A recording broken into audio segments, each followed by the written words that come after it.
آزاد کشمیر کی کچھ سیٹوں پہ یا غالباً آزاد کشمیر کے الیکشن کے حوالے سے پیپلز پارٹی کہہ رہی کہ وہاں کا الیکشن پوسٹ پون کیا جائے، تو کیا آزاد کشمیر میں آپ لوگ واپس حکومت میں آنے کی پوزیشن میں ہیں؟ نمبر 1، اور آپ کیا سمجھتے ہیں کہ اے جے کے کا جو ایشو ہے کالعدم جوائنٹ ایکشن کمیٹی کا، اس کے ساتھ مذاکرات ہونے چاہیے؟ بیکاز بلاول تو یہ کہہ رہے ہیں کہ مذاکرات کریں، جن کی ابھی وہاں پہ حکومت ہے۔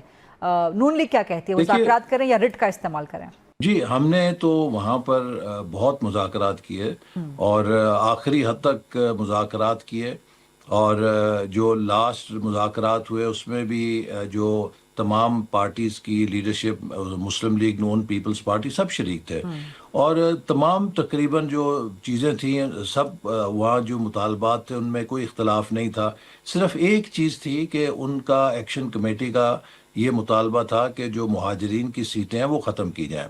اب مہاجرین جو ہیں جموں کشمیر کے، انہوں نے اس کشمیر کی کاز کے لیے اپنے آباء و اجداد کا خون بہایا ہے، بڑی لاکھوں کی قربانیاں دی ہیں۔ اب آپ انہیں ایک اسٹروک آف پین کے ساتھ کہہ دیں جی ہم آپ کو تسلیم ہی نہیں کرتے جموں کشمیر کا شہری، اور ہم آپ کا حق نمائندگی چھیننا چاہتے ہیں، اور وہ بھی چند لوگ اگر اس کو کریں۔ اب ان کو ہم نے یہ کہا کہ دیکھیے ہر چیز کا ایک آئینی طریقہ ہوتا ہے نا، یا اس بات کا فیصلہ اسمبلی کر سکتی ہے، اگر آپ کو اسمبلی پہ اعتماد نہیں ہے تو اس بات کا فیصلہ سپریم کورٹ کر سکتی ہے۔ یہی آئینی، قانونی اور جمہوری طریقے ہیں معاملات کو طے کرنے کے۔ لیکن ان کے اندر کچھ ایسے متشدد لوگ تھے کہ جو مصر تھے کہ نہیں، ہم طاقت کے ذریعے اپنی بات منوائیں گے۔ تو دیکھیے اگر آپ جتھوں کی ذریعے آپ ایجنڈا سیٹنگ کریں گے کسی ریاست میں، پھر تو ہر روز کوئی جتھا کھڑا ہو جائے گا اور کہے گا جی ہماری بات مانو، نہیں تو ہم یہ قبضہ کر رہے ہیں، ہم یہ دھرنا دے رہے ہیں۔ تو اس لیے ایک اصولی بات تھی، اور جب انہوں نے تشدد کیا، لا انفورسمنٹ ایجنسیز کے خلاف تشدد کیا، اور اس کے بعد انہوں نے ثابت کیا کہ وہ کسی بات چیت پر یقین نہیں رکھتے، بلکہ ان کے پیچھے شاید کوئی ایک ایجنڈا ہے، اور اس ایجنڈے پہ کون خوش ہو رہا ہے؟ اس ایجنڈے پہ ہمارا ہمسایہ ملک خوش ہو رہا ہے کہ جی جو دیکھتا ہے کہ یہاں بدامنی ہو اور یہاں پر ریاست کے خلاف لوگوں کو اکسایا جائے۔ تو آزاد جموں کشمیر کے عوام کی اکثریت محب وطن ہے، وہ پاکستان سے پیار کرتے ہیں۔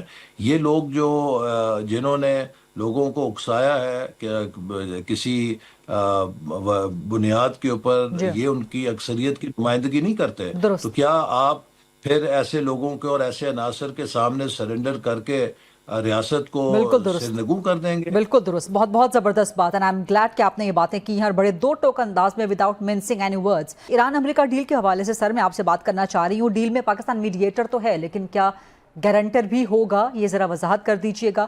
اور یہ ڈیل ہو جاتی ہے جو کہ ابھی جمعے کو سائن بھی ہونے جا رہی ہے، تو کیا پھر اس کے بعد پاکستان ایران سے تیل بھی خرید سکے گا لیگلی؟ اور کیا جو گیس پائپ لائن کا ایشو ہے اور دیگر تجارت ایران کے ساتھ، وہ بھی کر سکے گا؟ دیکھیے یہ ایک، میں سمجھتا ہوں کہ سیکنڈ ورلڈ وار کے بعد one of the finest master strokes in diplomacy ہے کہ کسی اتنے بڑے تنازع کو سفارتکاری کے ذریعے حل کیا گیا ہو۔ میرے نزدیک کوئی اور اتنی ایک آدھی اور مثال ہوگی کہ 50 سال کا ڈیڈ لاک تھا، 1979 سے لے کر آج تک 47 سال امریکہ اور ایران آمنے سامنے ایک میز پر نہیں بیٹھے تھے۔ تو پاکستان کے کردار کی بدولت پہلا بریک تھرو تو یہ ہوا کہ وہ پہلی دفعہ 47 سال کے بعد ایک میز پر بیٹھ کے انہوں نے مذاکرات کیے، اور ہم نے ان فریقین کو جو میدان جنگ میں گولے برسا رہے تھے ان کو مذاکرات کی میز پہ لا کر بٹھایا۔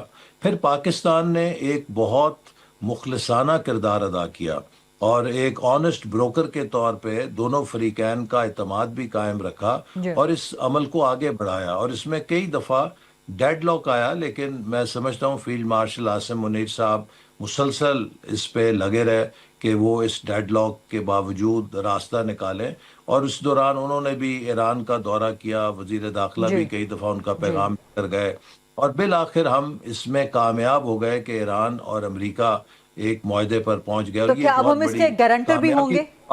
کیا ہم اس کے گارنٹر بھی ہوں گے؟ پاکستان اس پوزیشن میں تو نہیں کہ وہ امریکہ کا گارنٹر ہو یا ایران کا گارنٹر ہو۔ جب دو فریقین آپس میں بات چیت کرتے ہیں اور کسی معاہدے پہ پہنچتے ہیں تو وہ آپس کے اندر اس اعتماد کی بنیاد پہ پہنچتے ہیں کہ انہیں کچھ یقین دہانیاں ایک دوسرے سے ڈیل کے بعد کیا ہم ایران سے تیل خریداری کر سکیں گے، ٹریڈ کر سکیں گے، گیس پائپ لائن وغیرہ؟ جی بالکل، میں سمجھتا ہوں کہ جب معاہدہ ہو جائے گا اور امن آ جائے گا اور اگلا مرحلہ بھی پورا ہوگا تو وہ سینکشنز کا جواز ختم ہو جائے گا جو ایران کے اوپر لگی تھیں، اور اگر وہ سینکشنز ختم ہوتی ہیں تو پھر ہم یقیناً ایران سے تجارت بھی کر سکتے ہیں اور وہ گیس پائپ لائن کا منصوبہ بھی آگے بڑھ سکتا ہے۔